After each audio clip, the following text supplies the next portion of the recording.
ನಮಸ್ಕಾರ ರೀ ಎಲ್ಲರಿಗೂ.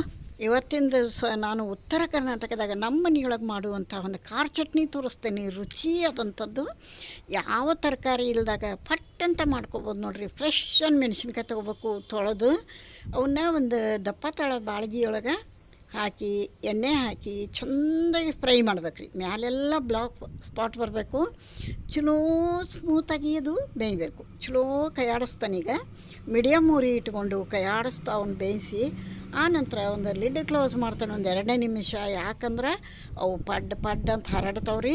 ಅದಕ್ಕೆ ಈಗ ನೋಡ್ರಿ ಇಲ್ಲಿ ಬೆಳ್ಳುಳ್ಳಿ, ಜೀರಿಗೆ, ಕೊತ್ತಂಬರಿ, ಉಪ್ಪು ಮೊದಲೇ ರುಬ್ಕೊಂಬಿಡೋನು. ಮೆಣಸಿನ್ಕಾಯಿ ಭಾಳ ನೈಸ್ ಆಗಬಾರ್ದು, ಅದಕ್ಕೆ ಇದನ್ನು ಮೊದಲ ತರಿಯಾಗಿ ರುಬ್ಕೊಂಬಿಡ್ತಾನೆ.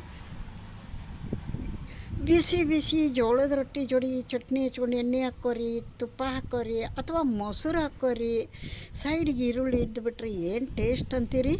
ಇವಾಗ ನೋಡಿರಿ ಈ ಥರ ಸ್ಮೂತಾಗಿ ಫ್ರೈ ಮಾಡಿದಂಥ ಮೆಣಸಿನ್ಕಾಯಿನ ಈ ಕೊತ್ತಂಬರಿ ಬೆಳ್ಳುಳ್ಳಿ ರುಬ್ಬೇವಲ್ಲ ಅದ್ರಾಗ ಹಾಕೋಣ.